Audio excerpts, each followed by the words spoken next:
సాతాను గురించి ఏమీ తెలీదా మీకు? ఏం తెలీదా? ఆడు మన గురించి ఎక్యూజ్ చేస్తాడు. 12:10 ప్రకటన గ్రంథంలో చదవలేదా మీరు? 12:10 ప్రకటన గ్రంథంలో ఏమని రాస్తుంది? ఏమని రాస్తుంది? మన మీద, మన సహోదరుల మీద. చూసారు, క్రైస్తవులు అంటే ఎవరు? విశ్వాసులు అంటే ఎవరు? కపట సహోదరులా, మన సహోదరులా? కపట సహోదరులా? సరి చదువు. మన సహోదరులు అంటే ఎవరు? True believers. వాళ్ళు నిజమైన విశ్వాసులు, దొంగ విశ్వాసులు కాదు. వాళ్ళు సాతానికి సంబంధించిన వాళ్ళు కాదు. వాళ్ళు ఎవరు? దేవునికి. అలాంటి దేవుని ఎదుట మన సహోదరుల మీద చూసారా, రాత్రింబగళ్ళు కూడా ఏంటి చేస్తాడు? నేరం మోపువాడు. గట్టిగా చెప్పాలి మీరు, కొంచెం గట్టిగా చెప్పాలి మీరు, గట్టిగా చెప్పాలి మీరు. ఇవాళ ఎంతమంది పాస్టర్లు నేరం మోపేవాళ్ళు ఉన్నారు? ఆ పాస్టర్కి అంత మాట నేను నేను నేను అనే గర్వం ఉంటుందండి. అన్నాడు అని అంటే ఆడు ఎవడు పాస్టర్? అది దాని అర్థం అదే. ఎందుకంటే ఒకవేళ తప్పు చేసిన నేరం మోపడం దాచుకుంటాడు. నాకు ఒక పాస్టర్ గురించి తెలిసింది. ఏమని? ఈ చచ్చిపోయిన కుర్రడో చెప్పాడు. ఏమని చెప్పాడు? ఆ ఊరు వెళ్తేనంట ఆ పాస్టర్కి పెళ్ళయింది, తన భార్య చచ్చిపోతే రెండో పెళ్ళయింది. ఇప్పుడు ప్రస్తుతం రెండో పెళ్ళి భార్యతో ఉంటుండగా ఇప్పుడు అక్కడెక్కడో చెప్పాడంట. ఏమని? అసలు నాకు పెళ్ళే కాలేదు, సంబంధం చూడమని. అప్పుడు ఆ విషయం ఇప్పుడు చచ్చిపోయిన కుర్రోడు నాతో చెప్పాడు. చెప్పగానే నేను అది పబ్లిక్ చేయొచ్చు, కానీ నేను ఎవరికి చెప్పాలా. ఏం చెప్పాను? అతనికే పిలిచి మెల్లిగా చెప్పాను. నువ్వు అలా చెప్పావు. అబ్బే నేను అలా చెప్పలేదండి. అంతలో ఒక మనోళ్ళు ఒకళ్ళు అలా ఆవిడికి కూడా చెప్పేశారు. పబ్లిసిటీ అక్కర్లా, నేరం మోపక్కర్లా. నిజంగా తప్పు చేసినా సరే చెప్పరు కొంతమంది. నిజంగానే నువ్వు ఇలాంటి వ్యక్తివైనా చెప్పరు. అనవసరం, దేవుడు చూసుకుంటాడు లెక్క. నిజంగానే ఒకవేళ ఆ పాస్టర్ తప్పే చేశాడు అనుకో, ఎవరు చూసుకుంటాడు లెక్క? నువ్వెవడు తీర్పు తీర్చడానికి? Who are you to judge another pastor? We cannot judge other people if you are judging. నేరం మోపువాడైన అపవాది. ఇప్పుడు పాస్టర్లు నేరం మోపుతున్నారంటే ఎవరాళ్ళు? అపవాది తమ్ముళ్ళు, అన్నయ్యలు, అక్కలు, చెల్లెళ్ళు. అది అపవాదికి సంబంధించిన వాళ్ళు మాట్లాడు, దేవుడికి సంబంధించిన. ఎందుకంటే నేరం మోపరాళ్ళు. నువ్వు నేరం మోపుతున్నావు అంటే you are Satan's boy, you are Satan's సంబంధించినటువంటి వ్యక్తి. సో అపోస్తులు ఉన్నారంట. ఎవరాళ్ళు? దొంగ అపోస్తులు, మోసగాడులైన పనివాళ్ళు. అందుకనే సంఘానికి ఉత్తరం రాస్తూ ప్రకటన గ్రంథంలో చెప్తాడు. 2:2 ప్రకటన గ్రంథంలో అక్కడ ఎఫెసీ సంఘం గురించి చెప్తూ అంటాడు, నీ క్రియలు నాకు తెలుసు, నీ కష్టం. మొదటి వచనంలో చేతి ఎఫెసీ సంఘం గురించి, ఎఫెసీలో ఉన్న సంఘపు దూతకి ఇలాగ రాయము అని చెబుతూ 2వ వచనంలో అంటాడు. ఏమని? నీ క్రియలు, నీ కష్టం, నీ సహనం నేను ఎరుగుదును, నీవు దుష్టులను సహింపలేదో. ఇవాళ మనం ఎవరిని ఎంటర్టైన్ చేయకూడదు. పర్లేదండి ఆయన పాస్టరేనండి, కుదరదు. ఆడి పాస్టర్ కాదన్నప్పుడు పాస్టర్ కాదు. బైబిల్ చెప్తుంది అపోస్తులు కాక తాము అపోస్తులమని చెప్పుకున్న వారిని పరీక్షించి వారి అబద్ధికులను నువ్వు కనుగొంటివి. అలాంటి వాళ్ళని నువ్వు సహించలా, సంఘంలో నుంచి బయటికి వెళ్ళేసేసావు. అలాంటి వాళ్ళని ఎంటర్టైన్ చేయలా. You cannot entertain a pastor who is a wrong pastor, who is Satan's pastor.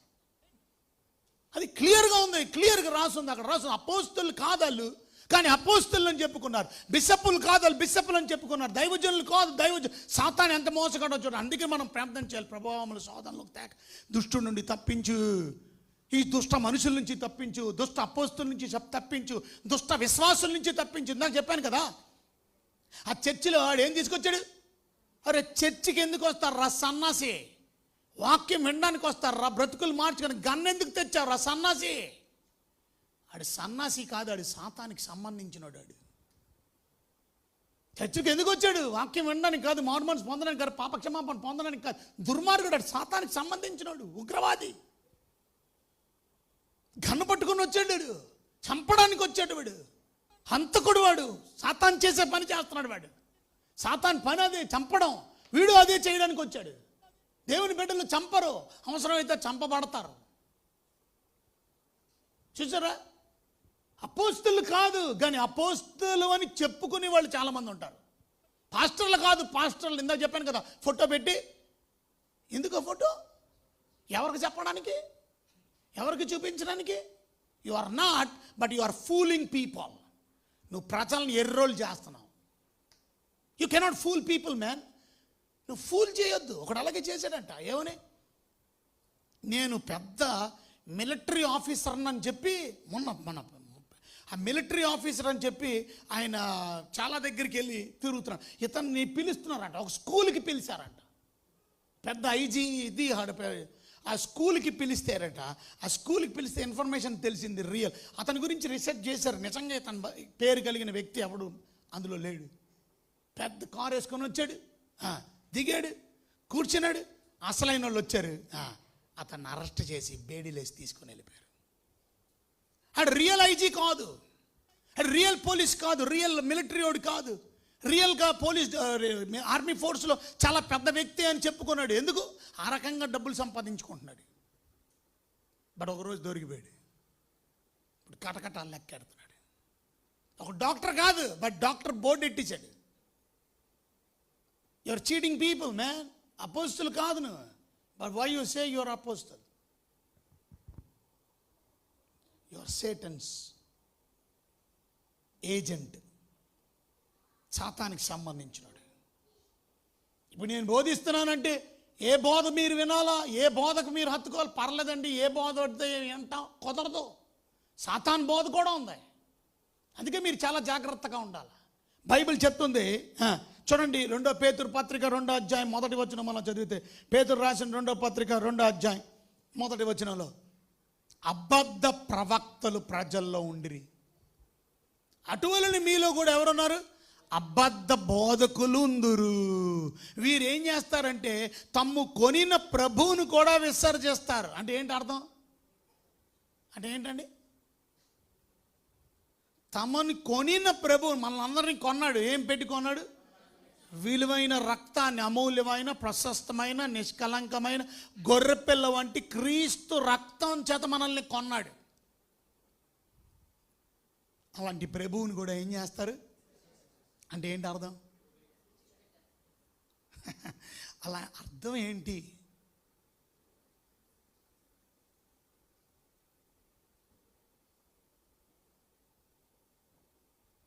Simple అండి. వాళ్ళ వాక్యాల్లో ఎప్పుడూ ఆ ప్రభు గురించి చెప్పరు. పెట్ట కథలు, కోతి కథలు, శిల్క కథలు. పిచ్చి సన్నాసి. నువ్వు ఇప్పటికైనా గ్రహించలేకపోయావాడు పిచ్చి సన్నాసి అని. పాస్టర్ అయితే పెట్ట కథలు చెప్పుకోవడానిక? కథ చెప్పడంలో తప్పు లేదు, కానీ ఆ వాక్యానికి సంబంధించిన కథ. పెట్ట కథలు ఎందుకురా?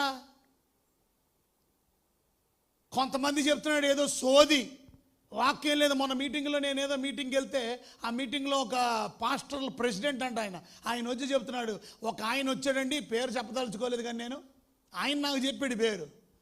ఆయన 1.5 గంట చెప్పాడండి. ఆ 1.5 గంటలో యేసు ప్రభు అనే మా పేరు రాలేదండి ఆ నోట్లో నుంచి. నాకు చెల్లి చెంప మీద కొట్టాలనే కోపం వచ్చిందండి. అంత పెద్ద ప్రసంగికుడు, మళ్ళీ డబ్బులు 50,000 అంత పడిపోతాడు మీటింగ్ వచ్చి. ఎవడీడు? అరే నువ్వు సువార్త చెప్పవలసింది, దేవుడు